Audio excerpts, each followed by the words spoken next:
चलो विद्यार्थी मित्रों, आज આપણે ધોરણ 6 ની અંદર એસાઇનમેન્ટની અંદર रिक्त स्थानों की पूर्ति कीजिए ત્યાં સુધી આપણે પહોંચ્યા હતા। चलो જોઈએ नंबर 1, मन का खाली जगह कमजोर होना। तो એમાં જવાબ આવશે मन का विश्वास कमजोर होना। चलो नंबर 2, सबका जीवन ही बन जाए खाली जगह। तो सबका जीवन ही बन जाए मधुबन। खो न दे खुद को ही આપણે જે કાવ્ય છે પહેલું એના આધારે ખાલી જગ્યાઓ છે। ખો ન દે ખુદ કો હી ખાલી જગ્યા સે। તો જવાબમાં આવશે દુશ્મની સે। हर खाली जगह से बचते रहे हम। तो हर बुराई से बचते रहे हम। શું આવશે જવાબ? बुराई। कर दे पावन हर एक मन का खाली जगह। तो શું જવાબ આવશે? कोना। कर दे पावन हर एक मन का कोना। बोझ खाली जगह से तू ए उठा ले। चलो શું આવશે જવાબ? શું આવશે? ममता। बोझ ममता से तू ए उठा ले। लड़की खाली जगह बेचने के लिए जा रही थी। लड़की खाली जगह बेचने के लिए जा रही थी। तो શું આવશે જવાબ?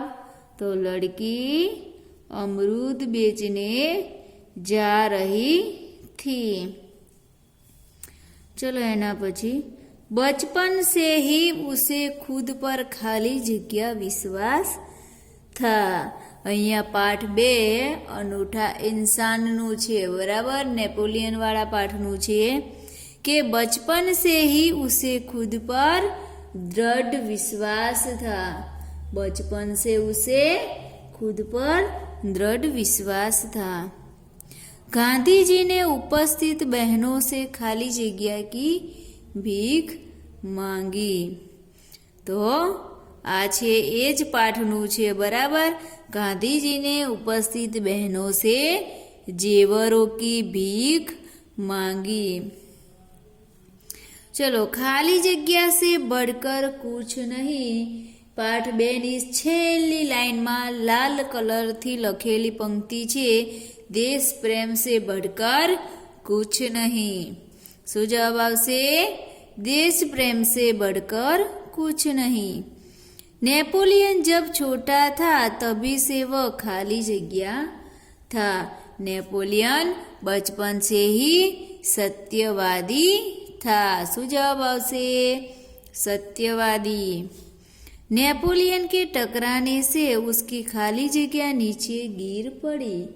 तो नेपोलियन से टकराने से उसकी टोकरी नीचे गिर पड़ी। वहाँ खाली जगह नाम के गांव में सभा का आयोजन किया गया था। वहाँ खाली जगह नाम के गांव में सभा का आयोजन किया गया था। कौन सा गांव था? बड़गरा गांव, मलबाल के बड़बरा गांव। तुम मुझे खाली जगह क्यों नहीं देते? आ छे जरा मुस्कुराओ। पाठ 3 નું છે, जरा मुस्कुराओ। तुम मुझे किराया क्यों नहीं देते? जवाब आवશે किराया। 15મી खाली जगह जो, कल मैंने रात के खाली जगह बजे तक पढ़ाई की। कल मैंने रात के खाली जगह बजे, तो કેટલા વાગે એને વાંચ્યું તું? તો 1:30 बजे। कल मैंने रात के 1:30 बजे तक पढ़ाई की। नंबर 16, रात को खाली जगह बजे के बाद सारे मोहल्ले की लाइट चली गई थी। तो जवाब आवશે रात को 11 बजे के बाद लाइट चली गई थी। चलो नंबर 7 में आवशे मैं खाली जगह से कील ठोक रहा था। मैं खाली जगह से कील ठोक रहा था। तो जवाब आपसे मैं पत्थर से कील ठोक रहा था। पुस्तकें मन के मेल के लिए खाली जगह का कार्य करती है। तो शू आवे? पुस्तकें मन के मेल के लिए साबुन का कार्य करती है। किताबों से हमारी खाली जगह पूर्ण होती है। किताबों से हमारी जिज्ञासा पूर्ण होती है। किताबें ज्ञान का खाली जगह है। किताबें ज्ञान का क्या है? किताबें ज्ञान का स्रोत है। जो खाली जगह के मित्र ओ मेरे भी मित्र।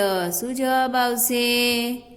जो पुस्तक के मित्र ओ मेरे भी मित्र।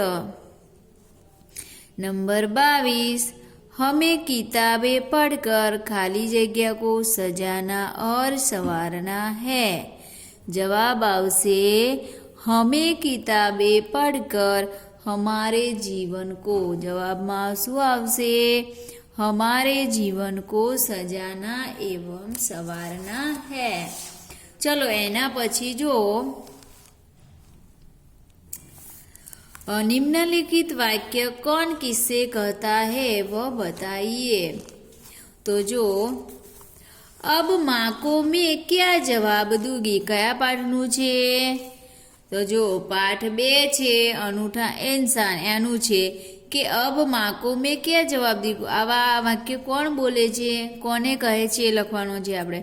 तो अब माँ को मैं क्या जवाब दूंगी? तो अमरूद बेचने वाली लड़की है वो नेपोलियन से कहती है। किससे कहती है? नेपोलियन से।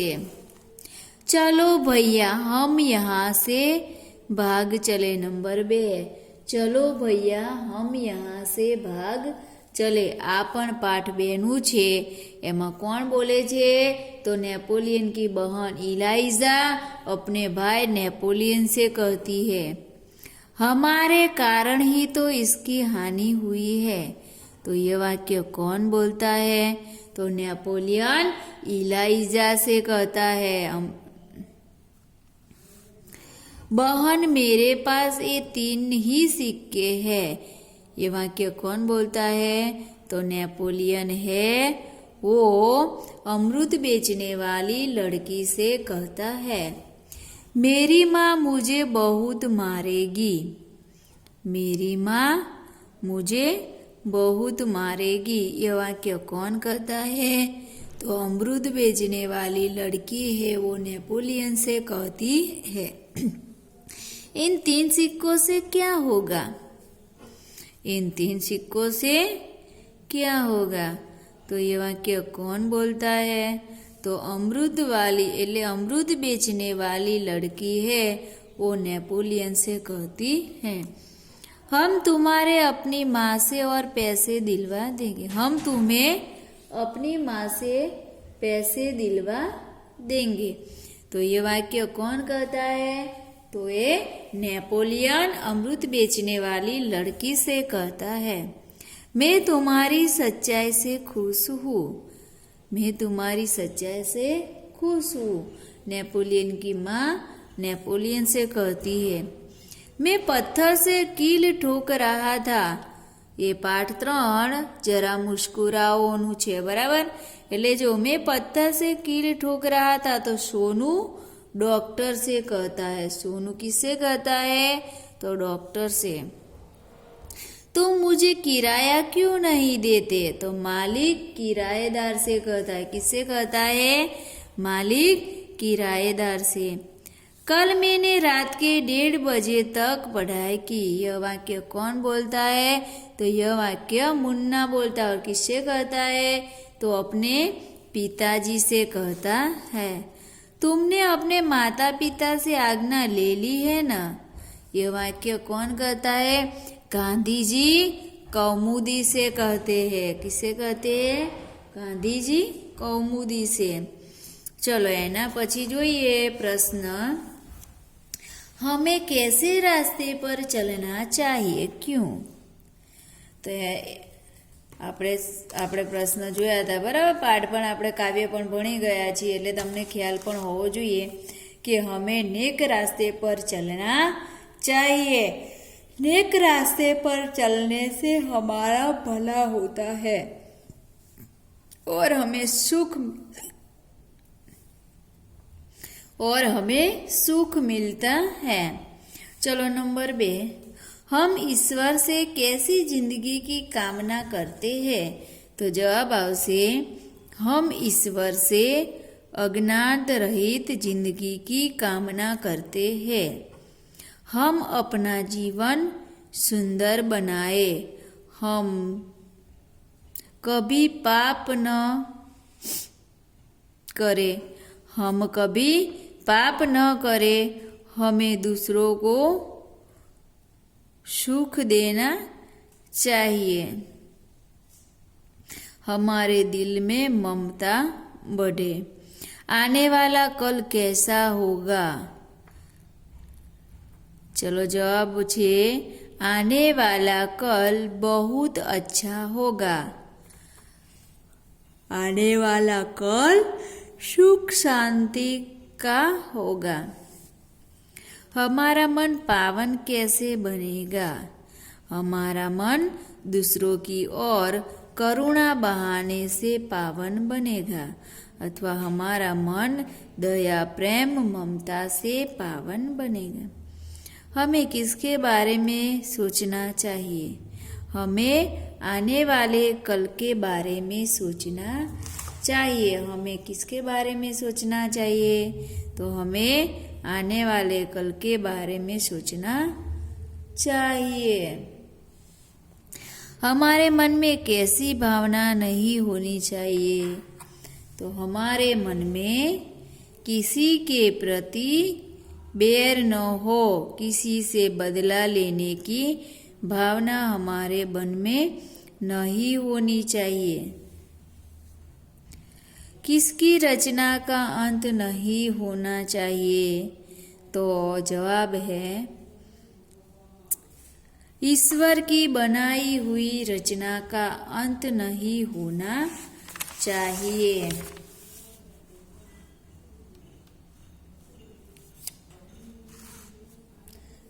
चलो एना પછી છે कविता में कैसा जल बहाने की प्रार्थना की गई है?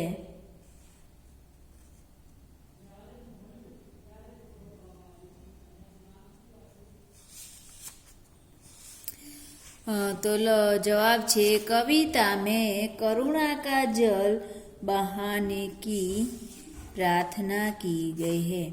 जो પછી छे, कवि ईश्वर से शक्ति क्यों मांगते हैं? तो जवाब में आवशे, कवि ईश्वर से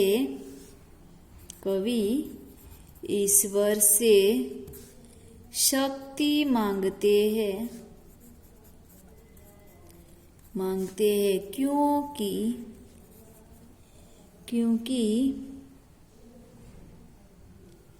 क्योंकि कवि के मन का विश्वास कमजोर न हो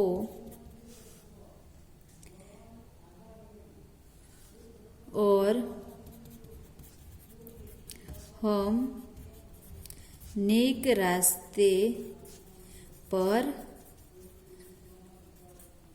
चले,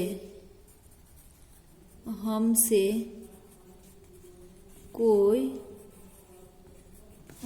कोई भूल न हो। इसीलिए कवि ईश्वर से शक्ति मांगते हैं। जवाब परिवार जोई लो।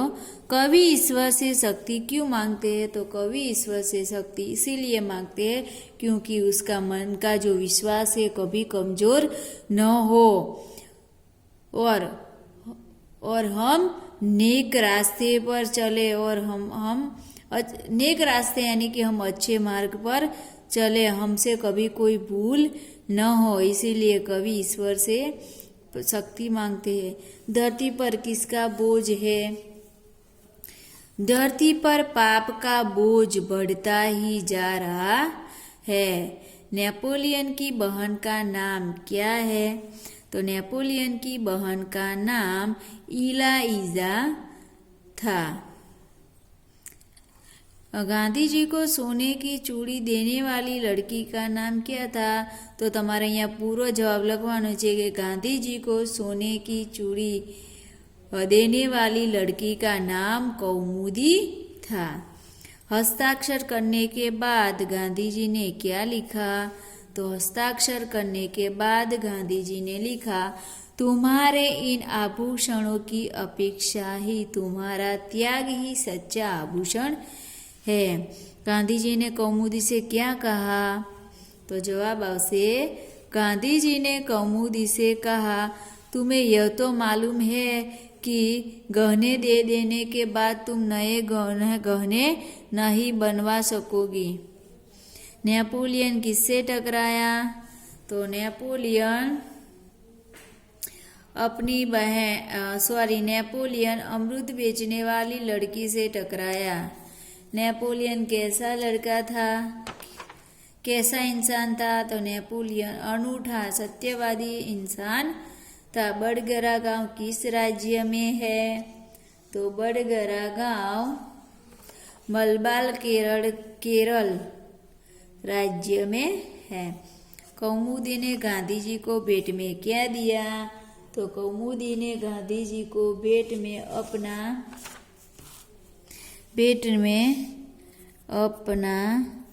अपनी सोने की चूड़ी, स्वर्णहार,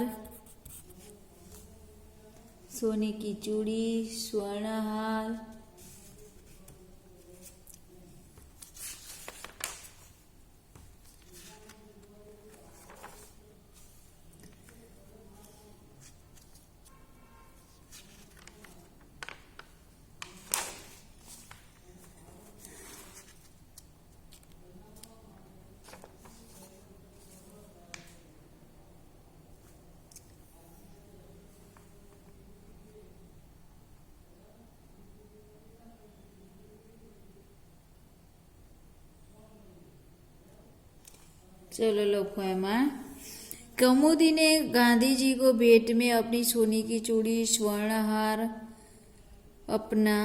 अपने सब जेवरों दे दिए। किराएदार घर का किराया क्यों नहीं दे रहा था?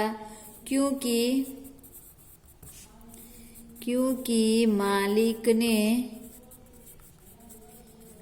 उससे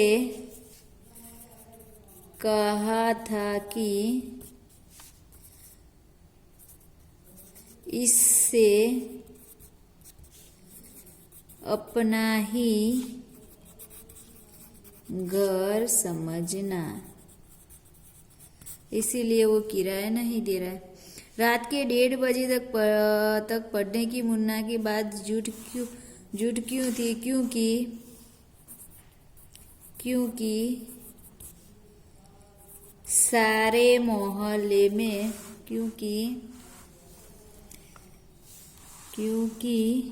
सारे मोहल्ले की लाइट 11 बजे से ही चली गई थी। पत्र किसने किसको लिखा था? तो पत्र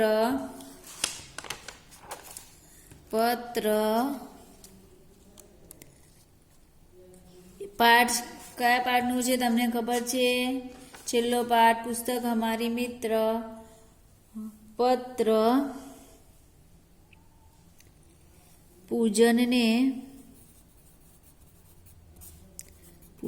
ने अपने मित्र मनोज को लिखा। पत्र किस विषय के बारे में लिखा गया था? पत्र पुस्तक के महत्व के बारे में लिखा गया था। पत्र कब और कहाँ से लिखा गया? पत्र 195 उमियानगर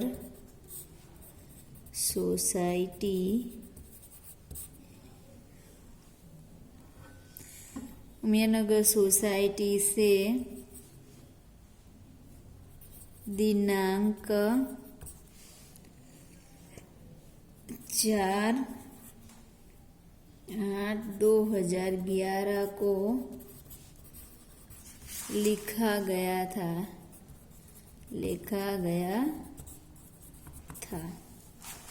बराबर।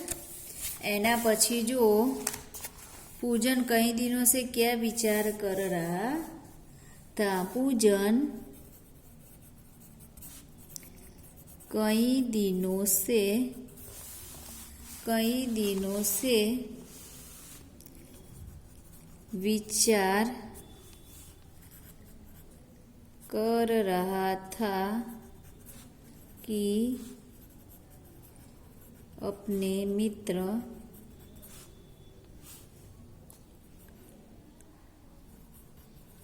मनोज को पत्र लिखूं। पुस्तकों के बारे में गांधी जी ने क्या कहा था? पुस्तकों के बारे में गांधी जी ने क्या कहा था? पुस्तकों के बारे में गांधी जी ने कहा था कि पुस्तकें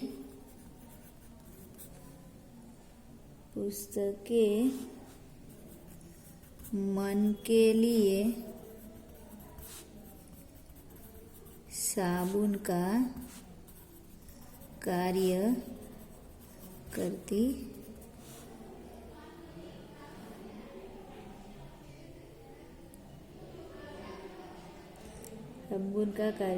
है।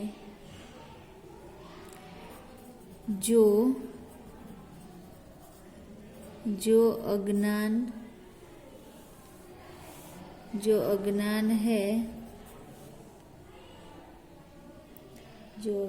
है अंधकार है उससे दूर करके ज्ञान का